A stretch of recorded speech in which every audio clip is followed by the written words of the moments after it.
Assalamualaikum warahmatullahi wabarakatuh. Kembali lagi di channel Radio Horor. Untuk kisah kali ini ada sebuah cerita yang ditulis oleh akun Twitter yang bernama @missviola.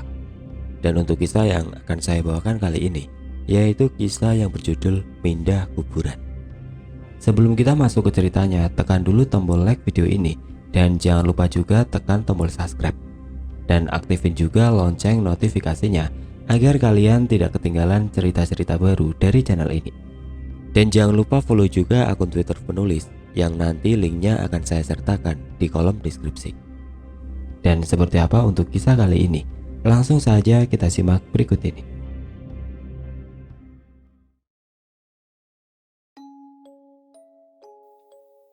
Cerita ini mungkin akan sedikit kata-kata umpatan, dikarenakan bukan cerita asli dari saya, melainkan kisah dari kerabat saya Andri. Semua nama, lokasi dan tempat akan saya samarkan semua dan akan saya tutup rapat. Rahasia keluarga ini berasal dari mana untuk kebaikan bersama. Cerita ini juga akan menghadirkan banyak karakter. Semoga nantinya ketika mendengarkan cerita ini kalian tidak bingung dan bisa memahami serta mengambil pelajaran dari kisah keluarga Andri. Semua berawal ketika saya pergi ke suatu kota di bagian timur untuk urusan pekerjaan. Di malam hari, saya teringat bahwa ada kerabat saya di kota itu. Jadi saya menghubungi beliau supaya kami bisa setidaknya bertemu sebentar. Namanya Andri, sebaya dengan saya. Beliau mengiyakan ajakan saya untuk bertemu, walaupun saya tahu sepertinya ada sesuatu yang aneh ketika saya menelpon beliau. Sedikit informasi, beliau adalah sosok orang yang sangat-sangat ceria. Tidak bisa sendiri. Dalam arti, dia selalu ingin ada kerabat atau sahabatnya. Tapi malam itu, suaranya terdengar parau, seolah menahan tangis dan beban berat dalam dadanya. Tidak ingin berpikiran buruk, saya mencoba berpikir positif. Barangkali beliau sedang lelah atau sedang ada masalah dalam pekerjaannya. Mengingat beliau adalah salah satu general manager di salah satu hotel mewah di kota itu. Kami sepakat untuk bertemu besok jam 1 siang di salah satu cafe shop di dekat hotel tempat saya menginap. Malam itu saya tahu sekali, badan saya sangat membutuhkan istirahat. Mata saya tertutup di atas kasur, tetapi pikiran saya tidak bisa lepas dari bayangan wajah Andri. Bahkan suara parau Andri masih terngiang di telinga saya. Dalam pejaman mata saya merasa ada sesuatu yang mondar-mandir melewati kaki saya. Tapi saya tidak bisa membuka mata saya. Entah saya tidak bisa atau saya tidak mau. Saya pun tidak tahu. Karena rasa tidak nyaman itu membuat saya tiba-tiba takut. Ada apa ini? Saya berusaha tidak peduli dengan bayangan-bayangan, entah itu halusinasi di kepala saya atau memang ada sesuatu di bawah kaki saya. Hingga akhirnya saya tertidur pulas. Keesokan harinya, saya yang baru selesai menyelesaikan pekerjaan saya, baru sadar bahwa waktu sudah menunjukkan pukul 2 siang. Saya bergegas mendatangi cafe shop tempat kami sepakat untuk bertemu. Dari jauh, saya sudah melihat Andri duduk di salah satu sudut kafe. Tatapan matanya kosong dan tangannya memegang satu batang rokok yang menyala, tapi seperti tidak dihisap sama sekali, karena abunya cukup panjang tertahan di batang rokok itu. "Woi, bengong aja lo, kesambet baru tahu dah." Duduk dulu, Vi." "Ngapain bengong sih, Teng?" Dulu waktu masih kecil, panggilan kecil dia Atek. "Bengong apaan, kakak bengong? Lama amat dah, kemana aja? Buset, udah sejam nungguin nih, babi." "Misi pak, mohon maaf nih, ini kota bukan saya doang penduduknya. Macet pak, macet." "Alasan lu ah." Melihat sikapnya yang tetap galak dan ceria, seketika pikiran yang berkecamuk di benak saya semalam hilang. Seolah tidak ada apa-apa. Kami ngobrol ngalor ngidul, membahas pekerjaan, kehidupan dan lain-lain. Sampai ada satu titik Andri terdiam. Mimik wajahnya mendadak kaku dan dingin. Tatapan matanya tajam dan kosong melihat ke depan, ke arah saya. Saya melambaikan tangan saya ke depan wajahnya, tapi Andri tidak bergeming, bahkan tidak berkedip. Saya coba menepuk pundaknya, dan saya merasakan ada hawa dingin di sekitar pundaknya. Hati saya mulai merasa tidak enak. Tangan saya gemetar sampai tiba-tiba saya mendengar suara dari arah belakang saya. Suara yang saya kenal. Ya, ada suara Andri memanggil saya. Viola. Dia memanggil nama lengkap saya. Seketika saya menoleh ke belakang dan melihat Andri berlari kecil menuju ke arah saya. Saya melihat Andri. Tunggu. Lalu siapa yang ada di depan saya? Saya kembali menoleh ke orang yang duduk di hadapan saya. Kosong. Bersih, padahal tadinya ada 2 gelas kopi kami yang dibeli Andri. Sorry gue telat, ada trouble dikit tadi di kantor. Belum nunggu lama kan? Saya masih terpaku tidak percaya. Yang saya lihat tadi nyata. Andri dengan setelan jas hotelnya, dasi hitamnya, kemeja merahnya, dan celana hitamnya. Bahkan kami bercengkrama dan tertawa. Dan sekarang ada Andri lagi yang datang dari belakang saya dengan setelan yang sama dan duduk di kursi yang sama. Saya melihat sekeliling saya masih ada orang-orang yang sama dengan yang saya lihat tadi. Bedanya, mereka melihat saya dengan tatapan aneh. Bahkan beberapa terlihat saling berbisik sambil menatap saya. Andri beranjak dari duduknya dan masuk ke dalam coffee shop. Lalu keluar lagi dengan 2 gelas kopi americano. Kopi yang sama dengan yang disediakan Andri tadi. Sedangkan saya masih kaku, mematung di kursi saya, sungguh sangat tidak percaya dan bingung dengan apa yang baru saja terjadi. Sampai Andri memecahkan amunan saya. Woi, diem aja dah. Berapa lama stay? Gila, udah berapa tahun gak ketemu ya kita? Udah nunggu lama ya? Sorry loh Vi. Ah? Oh, jam berapa ini? Jam 2, kenapa? Ada urusan lo ya? Ah, jam 2. Seakan tidak percaya, saya membuka HP saya untuk mengecek jam. Dan benar saja, waktu di HP saya menunjukkan pukul 2 siang. Sungguh aneh. Tapi saya buru-buru mengatur nafas dan mengembalikan kembali jiwa saya yang hilang karena kejadian barusan. Lu gak kenapa-napa kan, Tri? Gak kenapa-napa kok. Kenapa emangnya? Gak apa-apa sih, nanya aja. Apa kabar lu, Teng? Buset, tambah makmur lu ya. Mentang-mentang jadi GM sekarang.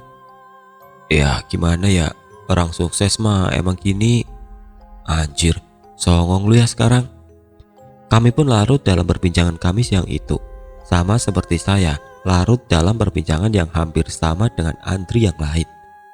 Sampai akhirnya saya menanyakan kabar keluarganya. Nyokap bokap gimana, Andri? Baik sih. Lah kok sih? Ya gitulah, baik kok. Mampirlah ke rumah kalau mau tahu kabar mereka. Emang kenapa? Tidak ada jawaban dari Andri. Wajahnya berubah sendu. Terlihat ada kesedihan mendalam di matanya. Lu stay sampai kapan? Ini hari apa sih? Rabu ding ya? Sampai Sabtu nih. Aturan sih sampai Jumat. Tapi kayaknya mau extend sehari buat mastiin semua baik-baik saja di sini. Mau mampir ke rumah gak? Lu masih bisa lihat setan gak sih? Dih, pertanyaan lu. Iya, gue lihat setan. Nih, depan muka gue. Sialan lu. Emang kenapa kalau masih? Tanya doang sih. Jadi mau gak mampir ke rumah? Karena ada sesuatu yang saya rasa tidak beres, saya pun mengiyakan untuk mampir ke rumah Andri di hari Jumat setelah Andri selesai dengan urusan pekerjaannya. Di hari Rabu sampai ke hari Jumat, saya merasa waktu lama sekali berlalu. Mungkin karena memang saya penasaran dengan apa yang terjadi pada Andri. Jadi saya merasa waktu terlalu lama berlalu. Hari Jumat pun tiba. Saya menunggu Andri di hotel sambil terus melihat jam, berharap Andri segera datang. Pucuk dicinta, pulang pun tiba. Tepat pukul 4 sore, Andri akhirnya datang menjemput saya. Perjalanan dari hotel menuju ke rumah Andri tidak terlalu jauh sebetulnya. Kalau saya lihat Google Maps, jaraknya hanya sekitar 8 km. Dengan jarak 8 km, estimasi perjalanan sekitar 20 sampai 30 menit. Tapi dalam perasaan saya, rasanya perjalanan itu jauh dan lama sekali. Walaupun memang sesampainya di rumah Andri, waktunya sesuai dengan estimasi perjalanan. Rumah Andri cukup besar karena memang ada 2 keluarga di rumah itu. Keluarga Andri dan keluarga adik dari Tante Sin, mamanya Andri. Rumahnya adalah rumah tua keluarga Tionghoa yang pagarnya masih terbuat dari tembok setinggi kurang lebih 3 meter. Dengan pintu kayu jati berwarna coklat tua. Ketika masuk, ada halaman yang cukup luas, sumur di bagian pojok kiri saya, dan bangunannya benar-benar masih autentik bangunan rumah Tionghoa zaman dulu. Pintu dan jendelanya masih terbuat dari kayu jati. Atapnya masih berbentuk ala Tionghoa zaman dulu, bagus dan terawat. Saya memasuki pagar dan tiba-tiba bulu kuduk saya semua berdiri. Ada yang aneh dengan rumah ini. Di balik kemegahannya, seperti ada yang disembunyikan. Tante Sin, Mama Andri, menyambut saya dengan sangat ramah. Tapi aneh. Tangan kanannya seolah kaku dan badannya seperti condong membungkuk ke sebelah kanan. Di belakang Tante Sin, saya melihat ada Om Gi, Papa Andri, duduk di kursi roda dengan mulut yang agak penyot dan kesulitan berbicara. "Halo Vi, ya ampun, apa kabar kamu? Tambah subur ya sekarang." Sambil merangkul saya dan saya pun membalas rangkulannya. "Halo Tante, kabar baik Tante. Iya nih tambah melar badannya. Tante, kenapa tangannya?" "Oh, ini gak apa-apa. Kata dokter gejala stroke, tapi gak apa-apa. Yang penting masih bisa masak." "Halo Om Ki, apa kabar?" Sambil berjongkok agar sejajar dengan Om Ki. "Iya Ao, Iya halo, baik Vi. Om juga kena stroke. Kapan hari jatuh di kamar mandi, sempat mondok sebentar di rumah sakit. Terus sama dokter disuruh pakai kursi roda, soalnya udah susah jalannya." "Oh ya ampun, sehat-sehat ya Om, Tante. Angel mana Tante?" Angel adalah adik Andri. "Halo Ci." "Halo Angel, astaga, udah tambah tinggi sekarang. Udah kuliah ya kamu Angel?" "Iya Ci, udah mau masuk kuliah, tapi kayaknya tahun depan aja. Mau jagain mama papa dulu sampai bisa ditinggal sendiri. Kan kok Andri kerja terus, jadinya nggak ada yang jagain di rumah." "Jel, bikin minum. Mama sama papa mau istirahat dulu. Vi, Tante tinggal dulu ya." "Iya Tante, istirahat dulu aja Tante." Tante Sin dan Om Ki pun masuk ke dalam kamar, dan saya menunggu Andri yang sedang berganti pakaian di ruang tamu. Sembari menunggu, saya mendengar ada suara kursi yang berdecit dari dalam rumah. Sepertinya di situ ruang keluarga, karena ada suara televisi yang samar terdengar. Karena penasaran, saya pun melongok melihat ke bagian dalam rumah yang tertutup setengah tirai. Saya melihat ada kursi goyang yang terbuat dari kayu, bergerak maju dan mundur. Ada seseorang yang duduk di kursi itu, tapi saya tidak bisa melihat siapa yang duduk di sana. Tiba-tiba, saya dikejutkan oleh seorang kakek-kakek yang berteriak di samping saya. "Pergi kamu, sebelum kamu kena akibatnya, pergi." Andri dan Angel berlari menuju ke arah saya, dan dengan sigap memegangi kakek tersebut. "Kong, udah Kong, jangan berisik Kong, jangan teriak-teriak. Ayo Kong, masuk aja Kong, udah jamnya minum obat, ayo." Andri dan Angel memapa kakek tersebut masuk ke salah satu kamar dan kembali keluar menemui saya yang terkejut setengah mati. "Sorry ya Vi, itu engkongku, Kong Lim, emang agak kurang sehat." "Sorry ya Ci, ini diminum dulu Ci tehnya." "Iya gak apa-apa, kaget aku. Itu yang duduk di kursi goyang, itu siapa Andri?" "Ah, kursi yang mana? Yang di dalam?" "Iya, yang di dalam situ. Gak ada siapa-siapa Ci dari tadi. Kita cuma berlima di rumah. Soalnya keluarga Ignita lagi keluar sih." Ignita atau Tante Nita adalah adik dari Mama Andri. "Seriusan?" "Lah iya serius. Dri, lu jujur deh sama gua. Ada apa sama keluarga lu? Asli, ini pasti ada yang gak beres. Dari masuk pagar tadi, udah beneran deh, gak enak banget perasaan gua. Dari pertama gua nelpon lu, Udah kerasa gue ada sesuatu sama lo. Biar Angel aja deh yang cerita. Udah males gue, capek gue Vi. Gue juga sebenarnya udah sejak 6 bulan lalu mau ngontak lo, tapi gue gak enak. Takutnya lo nganggep gue nganggep lo dukun. Ah gitulah Vi, ngertilah maksud gue ya. Ya udah pokoknya sekarang gue udah ada di sini. Terserah siapa yang mau cerita. Jadi gini Cik, kita semua tahu kan ya, kalau dari dulu sampai sekarang itu biasanya kalau ada keluarga Tionghoa yang meninggal itu dikuburnya di satu area gitu atau dikremasi. Terus abunya dilarung atau disimpan di rumah gitu kan. Nah, kalau di keluarga kami beberapa ada yang mencar-mencar. Karena dulunya nggak beli satu lahan yang luas sekalian untuk satu keluarga besar dan mulai susah cari lahan pemakamannya. Terus kebetulan mama itu dapat info kalau ada lahan yang cukup luas di daerah, maaf nggak saya sebutkan, yang bisa digunakan untuk makam keluarga. Jadi mama punya gagasan untuk memindahkan makam Mak Erna, ibu dari Tante Sin, Kongco, kakek dari Tante Sin, Mak Co, nenek dari Tante Sin, sama beberapa leluhur ke sana supaya jadi satu area. Dari 4 bersaudara, yang setuju itu cuma Ik Nita, sedangkan yang lainnya kayak Ik Mila sama Uu Deni kurang setuju karena menurut mereka kurang etis untuk memindahin makam keluarga yang sudah lama di sana. Kecuali kalau misalnya nih ada yang meninggal terus dimakamkan, habis itu ada anggota keluarga yang lain dimakamkan di lokasi yang sama.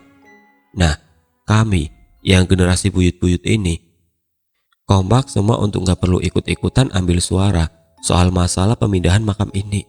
Karena menurut kami itu bukan ranah kami untuk ikut campur. Sampai akhirnya mama sebagai anak tertua menang suara. Jadilah mama dan papa cari orang yang bisa mindahin makam-makam itu ke lokasi yang baru. Waktu hari H pemindahan, Kong Lim yang biasanya cuma diam tiba-tiba bisa marah-marah Cik. Kong Lim menolak makam-makam itu dipindah tanpa ada upacara adat khusus untuk pemindahan makam. Tapi gimana ya Cik, mama itu egonya besar dan gak mau denger nasihat orang. Akhirnya tetap nekat untuk mindahin makam-makam itu ke lahan yang baru. Padahal sampai tetangga-tetangga itu juga ngewanti-wanti supaya rencana itu dibatalkan, karena mereka takut nanti pada kualat.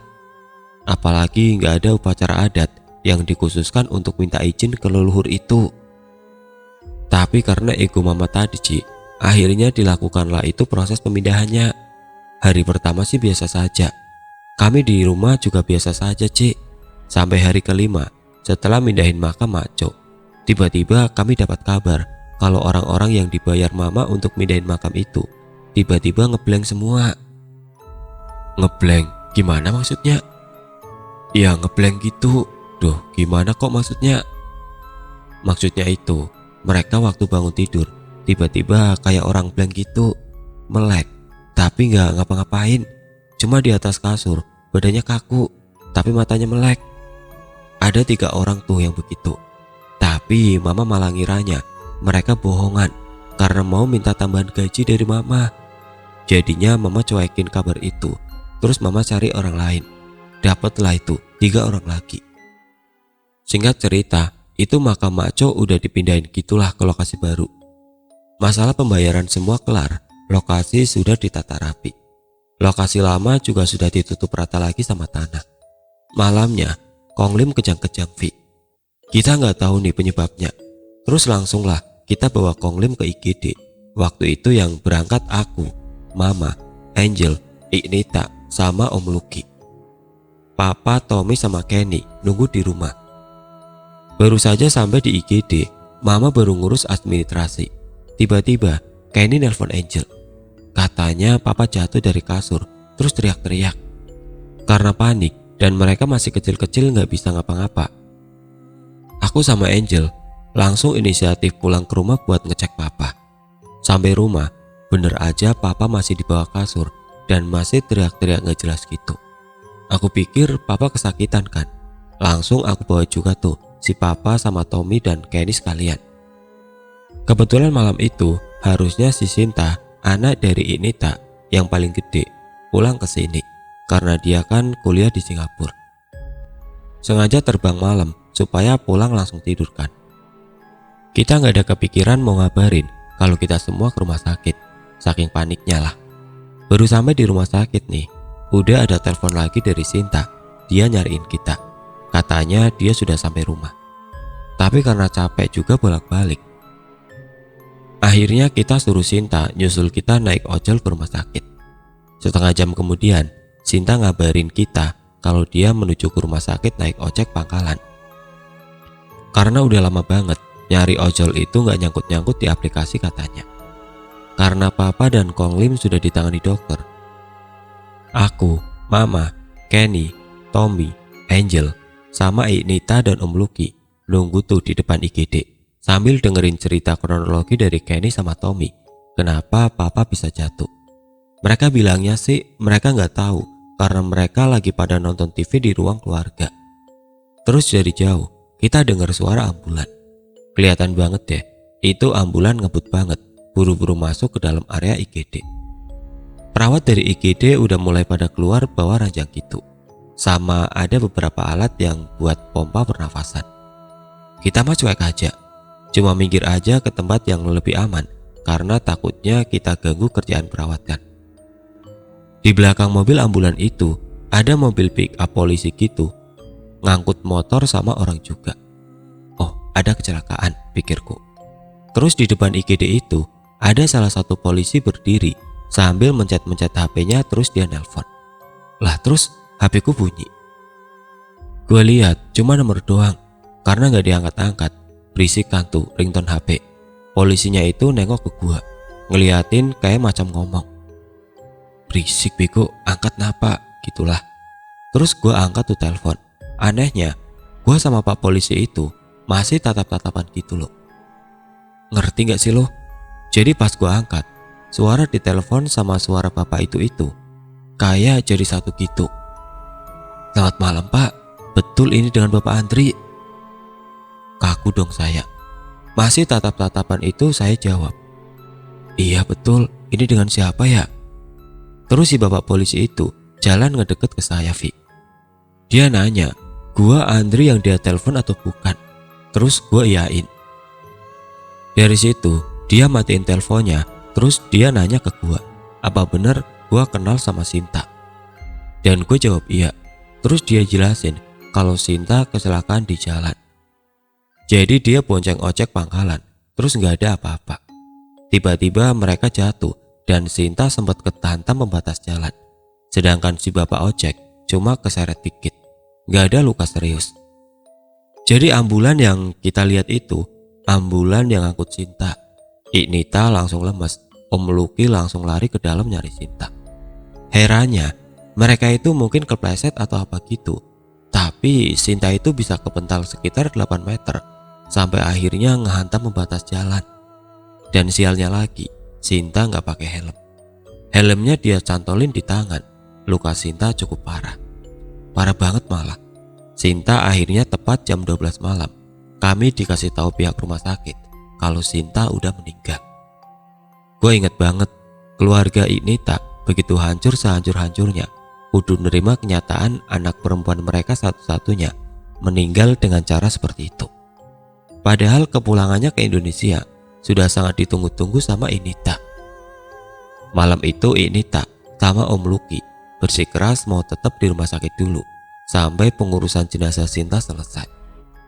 Sedangkan Papa dan Kong Lim masih harus dirawat inap untuk diobservasi keadaannya. Besoknya jenazah Sinta kita semayamkan. Nita masih lemes banget, sedangkan Om Lucky kelihatan masih berusaha nerima kenyataan banget. Kelihatan lebih tegar, tapi saya tahu dia juga hancur. Hari itu juga ternyata Kong Lim sudah boleh pulang.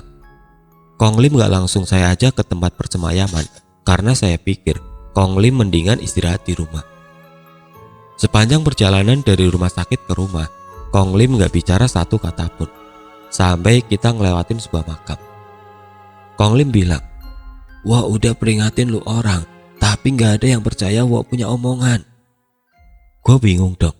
Waktu gue tanya ada apa, doi gak mau ngomong apa-apa lagi. Jadi gue diem aja. Terus waktu pemakaman Sinta, duh, gue sedih kalau inget Sinta, Vi. Itu anak baik banget. Nurut anaknya, gak pernah aneh-aneh. Waktu pemakaman itu, Mama jadi orang terakhir yang nabur bunga ke makam Sinta. Tiba-tiba Mama jatuh, terus waktu bangun, kondisinya bungkuk dan tangan kanannya kaku gitu. Setelah selesai pemakaman, kita bawa Mama ke dokter. Kata dokter itu stroke ringan. Tapi saya yakin ada yang gak beres di sini. Apalagi waktu kami pulang dari dokter, lagi-lagi kami dapat kabar kalau 3 orang yang mindahin makam Mak Jo itu kena kejadian yang sama kayak 3 orang pertama. Di situ udah, gue yakin deh, udah gak beres deh. Bener-bener Devi. Sekarang gue tanya Devi, lu bisa gak lihat ada apa di sini? Gue bukannya mau nganggap lu dukun ya, Vi. Cuma gue gak mau berurusan sama orang yang gak kenal. Takutnya mereka manfaatin keluarga gue, Vi. Tapi kalaupun lu gak bisa atau gak mau, gue gak maksa, Vi. Gue cuma udah capek sama kondisi keluarga gue sekarang. Sebelumnya, gue turut berduka cita ya, Teng, Jel, atas meninggalnya Sinta. Sejujurnya, gue lagi dipagerin supaya gak terlalu berurusan dengan mereka. Mengingat gue udah mau merit, jadi untuk menghindari hal yang tidak diinginkan, gue dipagerin dan dibatasin aksesnya untuk berurusan dengan mereka. Tapi setidaknya, gue akan coba minta izin untuk sekedar ngeliat ada apa di sini ya. Saya pun mencoba untuk berkonsentrasi dan berdoa, serta memohon izin untuk melihat apa yang terjadi di rumah Andri. Dengan tulus dan tanpa paksaan, saya meminta untuk diberi akses, supaya setidaknya saya bisa mencarikan solusi untuk keluarga Andri. Sekitar 10 menit saya berkonsentrasi, berdoa dan mencoba fokus. Saya dikagetkan dengan hembusan angin di tengkuk sebelah kiri saya. Sudah diperbolehkan mungkin. Perlahan saya buka mata saya, dan betapa terkejutnya saya. Karena saya melihat ada 4 sosok di depan wajah saya persis. Bisakah kalian bayangkan, kalian sedang memejamkan mata, lalu ketika kalian buka mata kalian, ada 4 sosok di depan wajah kalian, dengan satu sosok yang sedang melotot hingga bola matanya seakan hampir keluar dari rongganya.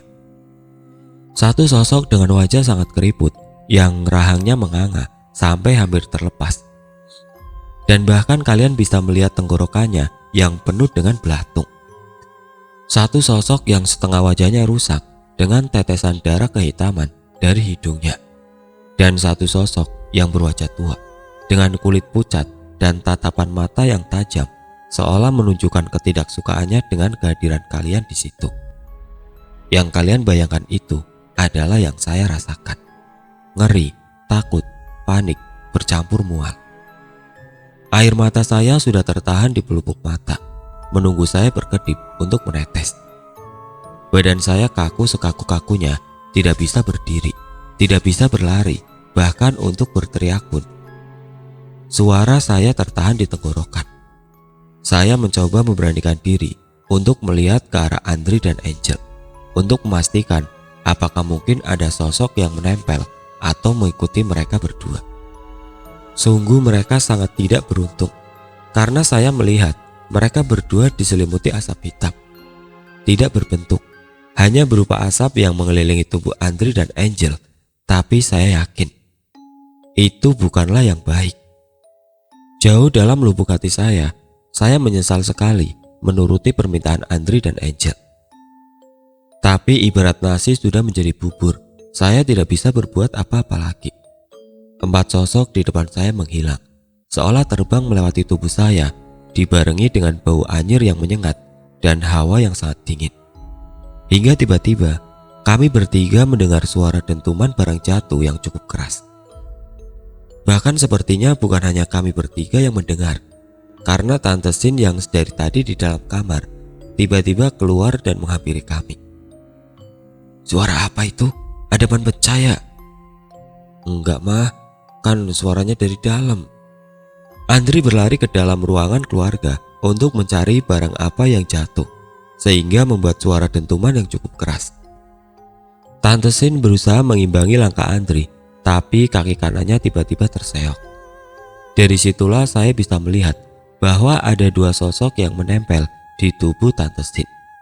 Satu sosok menggantung dari leher sampai ke tangan kanannya. Sesosok laki-laki renta yang kurus kering dan terus meringis. Satu lagi sesosok anak kecil yang menggantung di kakinya.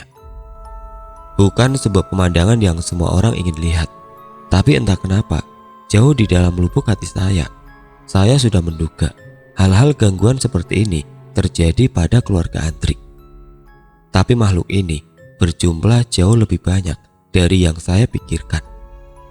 Andri kembali ke ruang tamu dengan helaan napas yang cukup panjang. "Gimana Andri? Apa yang jatuh?" "Gak ada apa-apa Vi, mungkin ada buah jatuh kena genteng rumah. Gimana? Lu lihat apa? Dari tadi diam aja." "Sorry Andri, gua bukannya gak mau bantu. Cuma ya jujur aja, gua gak punya kekuatan sebesar itu untuk mengusir apa yang ada di sini yang gangguin keluarga kalian." "Emang ada apaan sih?" "Kayaknya ada hubungannya sama proses mindahin makam keluarga lu deh. Soalnya yang gue lihat nih, orang Tionghoa zaman dulu semua kayaknya." Bentar. Andri masuk ke dalam salah satu kamar dan keluar lagi dengan membawa beberapa lembar kertas. "Yang ini bukan?" Rupanya Andri membawa beberapa lembar foto lawas.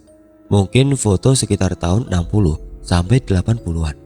Karena fotonya sudah mulai menguning dan beberapa bagiannya mulai rusak. "Maaf, saya tidak bisa share fotonya ke sini karena menghindari hal-hal yang tidak kita inginkan." Saya mengamati satu persatu orang yang ada di foto tersebut dan betapa terkejutnya saya bahwa benar ada beberapa makhluk yang sama persis dengan yang ada di foto lawas itu. "Saya sudah bilang kan, kalian bermain api dan sekarang kalian tanggung akibatnya karena api itu sudah membakar seluruh rumah ini." Kong Lim mengejutkan kami dengan tiba-tiba berbicara dengan nada tinggi yang terdengar sangat marah dengan bahasa Mandarin yang bahkan kami tidak paham. Saya memasang raut wajah bingung hingga Kong Lim berjalan pelan mendekati saya dan berkata, "Mereka harus terima karma dari perbuatan mereka. Lu kalau mau selamat, mendingan lu buru-buru pergi dari sini." "Tapi Kong, lu kalau mau tahu, lu tanya sama mereka deh." "Kong, udah yuk, Kong istirahat aja. Nanti Kong kumat lagi kalau kecapean." Angel mengantarkan Kong Lim ke kamarnya, meninggalkan saya dan Andri dalam keheningan. Saya masih ragu apakah saya harus melanjutkan keinginan tahuan saya dan Andri atau tidak. Di satu sisi, saya merasa takut. Di sisi lain, ada rasa ingin melindungi dari dalam diri saya. Saya pun memutuskan untuk membuat komunikasi dengan salah satu dari mereka dan meminta izin pada Andri untuk menggunakan kamarnya. Andri mengizinkan dan mengantarkan saya ke dalam kamar, lalu menunggu di luar karena saya ingin fokus dan tidak ingin membuat Andri ketakutan. Di dalam kamar, saya masih bimbang. Lakukan atau tidak? Sekitar 15 menit, saya berjalan mondar-mandir, berpikir jernih untuk mengambil keputusan, hingga akhirnya saya memutuskan untuk membuka komunikasi dengan tujuan ingin tahu apa yang sebenarnya terjadi dan apa yang mereka ingin keluarga Andri lakukan untuk menebus kesalahannya. Saya duduk bersila di ujung ranjang tua milik Andri. Dengan posisi bersila, saya menutup mata dan memohon izin untuk bisa berkomunikasi dengan salah satu dari mereka. Sekitar 10 menit tidak ada perubahan apa-apa dengan saya, hingga lampu di kamar Andri padam dengan sendirinya. Seketika bulu kuduk saya berdiri. Saya tahu ada sosok yang berjalan dari ujung kasur menuju ke arah saya dan duduk di samping saya. Tapi saya belum berani membuka mata. Samar-samar saya merasa sosok itu memegang tangan saya, seolah mengisyaratkan bahwa semua akan baik-baik saja. Saya pun memberanikan diri membuka mata saya dan menengok ke arahnya. Beruntung bagi saya karena sosok ini tidak menunjukkan rupa aslinya, melainkan sosok seorang nenek-nenek yang menggunakan jarik dan atasan putih seperti kebaya kutub baru. Beliau tidak berkata-kata sedikit pun, hanya tatapan penuh kemarahan yang beliau perlihatkan kepada saya. Beberapa detik kemudian, beliau melihat mata saya dan tiba-tiba saya terpental ke atas kasur. Saya sepertinya sempat blank beberapa saat, sampai saya diperlihatkan sebuah gambaran yang hampir menyerupai film yang diputar di otak saya. Bagi masyarakat keturunan Tionghoa, bukanlah hal baru jika ada yang meninggal, barang-barang kesayangannya ikut dikebumikan atau dikremasi. Baik itu baju yang selalu dipakai semasa hidupnya, barang kesayangannya, sepatu favoritnya, bahkan termasuk perhiasan kesukaannya dan barang-barang lain. Dan bagi beberapa masyarakat keturunan Tionghoa, di samping makamnya, biasanya juga akan dimakamkan penjaganya. Seperti apa bentuknya, saya pun tidak tahu. Tapi kalau kalian pergi ke makam Tionghoa, biasanya akan ada satu nisan kecil di samping kirinya yang searea dengan makam utama. Banyak orang yang terkadang memanfaatkan makam-makam tersebut, seperti misalnya digali diam-diam untuk diambil perhiasan di dalamnya, atau barang lain yang nilainya cukup tinggi. Inti dari apa yang beliau perlihatkan kepada saya adalah bahwa kejadian pemindahan makam keluarga yang dilakukan oleh keluarga Andri ternyata menyimpan sebuah rahasia, bahwa Mama Andri menggali makam-makam tersebut untuk mengambil beberapa barang yang ada di makam para leluhur. Dan beberapa kesalahan yang Mama Andri lakukan seperti: yang pertama, tidak melakukan ritual khusus pemindahan makam dan tidak meminta izin. Yang kedua, tidak ikut memindahkan sang penjaga. Dan yang ketiga, tidak menggunakan tanah makam yang lama untuk menutup tanah makam baru. Hal tersebut membuat para leluhur murka dan akhirnya melakukan pembalasan dendam kepada mereka yang menyetujui, mengambil untung, mengeksekusi keinginan orang menyuruh pemindahan makam, bahkan hingga ke anak cucunya. Ternyata cukup lama saya berada di dalam kamar Andri, karena samar-samar saya mendengar suara ketukan pintu yang cukup keras, yang membuat saya tersadar dan bergegas menutup pintu komunikasi dengan mereka. Saya membuka pintu kamar dengan lemas, melihat Andri yang sepertinya juga cemas menunggu saya di luar. Karena takut hal ini akan berlarut-larut, saya pun menceritakan semua yang saya lihat kepada Andri. Saya seakan sudah tidak peduli apakah Andri akan percaya atau tidak. Saya hanya berharap akan ada jalan keluar untuk masalah ini. Tidak disangka, respon Andri menunjukkan seolah dia sudah tahu tentang hal ini. Andri berjalan lunglai ke dalam kamarnya dan duduk di atas kasur, mengatupkan kedua tangannya untuk menutupi wajahnya. Gue juga sebenarnya pernah mimpi kayak gitu, Vi. Gue pernah didatangin Makco dan dikasih tahu kalau keluarga gue bakal kena karma karena udah ngambil yang bukan haknya. Tapi gue gak nyadar kalau nyokap sampai separah itu. Saya tidak bisa berkata apa-apa. Saya hanya menyuruhnya untuk beristirahat dan menenangkan pikiran. Sedangkan saya mencari Angel untuk meminta izin agar saya bisa bertemu dengan Kong Lim sebelum saya pergi dari rumah itu. Angel mengantarkan saya ke kamar Kong Lim. Saya melihat beliau sedang duduk di kursi goyangnya sambil memangku Jambon, kucing kesayangannya. Kong, bantu saya Kong. Bantu saya mencari cara untuk menyelesaikan masalah ini. Lu cari Suhu, lu tanya sama dia. Dia yang lebih ngerti. Gua tidak mau urusan lagi sama manusia-manusia serakah itu. Suhu yang itu Kong? Angel menjelaskan kepada saya bahwa ada seorang Suhu yang sudah seusia Kong Lim, dan Angel bersedia untuk mengantarkan saya menemui Suhu itu. Mengingat besok adalah hari terakhir saya di kota tersebut. Saya ingin ada hal yang setidaknya sudah saya lakukan untuk membantu Andri dan keluarganya. Keesokan harinya, Andri dan Angel menjemput saya di hotel. Kami bergegas ke desa yang dimaksud Kong Lim untuk menemui Suhu tersebut. Sayangnya, tidak semua hal selalu berjalan dengan lancar. Sesampainya kami di rumah Suhu tersebut, kami baru tahu bahwa beliau sudah meninggal beberapa pekan lalu. Pupus sudah harapan kami saat itu. Sampai ada seorang pemuda menghampiri kami dan memperkenalkan dirinya sebagai Pras, salah satu murid dari almarhum Suhu. Kami menceritakan maksud dan tujuan kami datang ke tempat itu. Pras pun menawarkan diri untuk membantu kami meminta tolong kepada beberapa tokoh agama yang bisa membantu kami melakukan ritual tertentu untuk menenangkan para arwah sekaligus memperbaiki kesalahan yang dilakukan keluarga Andri. Saya merasa sangat lega saat itu karena akhirnya saya bisa kembali ke rumah saya dengan perasaan tenang. Selanjutnya, Andri dan Angel yang mengatur untuk dilaksanakannya beberapa ritual dan upacara khusus tersebut. Beberapa minggu setelah hari terakhir saya di kota itu, saya menghubungi Andri lagi untuk menanyakan kabarnya. Sayang sekali, bukan hanya kabar baik yang saya dengar.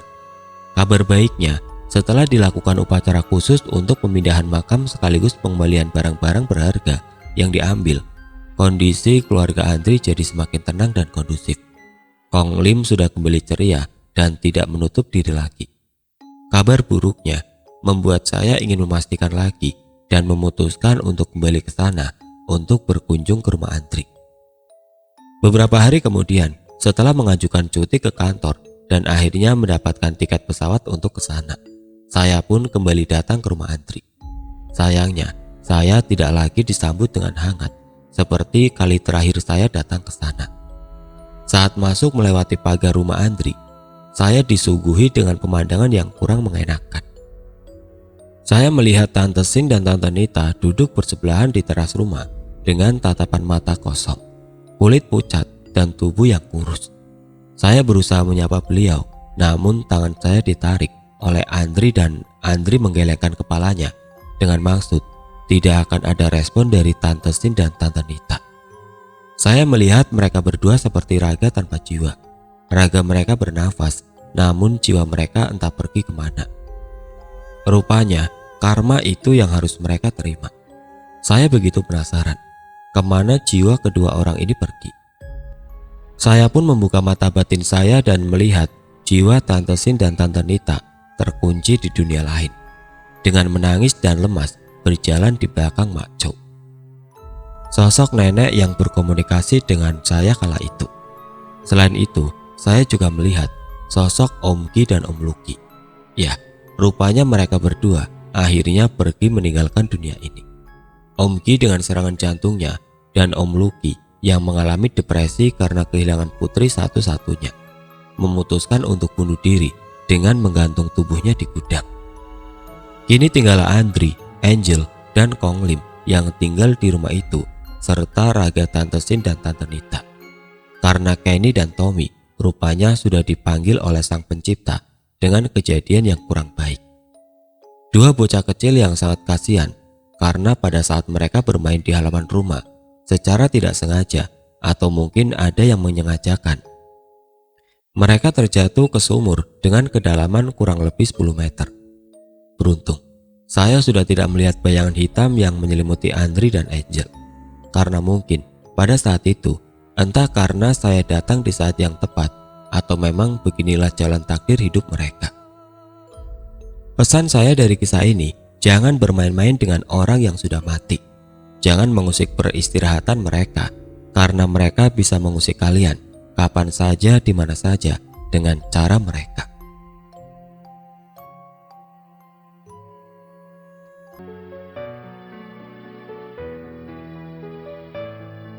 Sekian untuk cerita Mindah Kuburan ini. Semoga bisa menemani kalian dan semoga ada pelajaran yang dipetik dari kisah keluarga Andri. Dan bagi teman-teman yang baru bergabung, jangan lupa untuk like, komen, share, serta subscribe channel ini. Dan nantikan kisah-kisah horor berikutnya tetap di channel Radio Horor. Wassalamualaikum warahmatullahi wabarakatuh.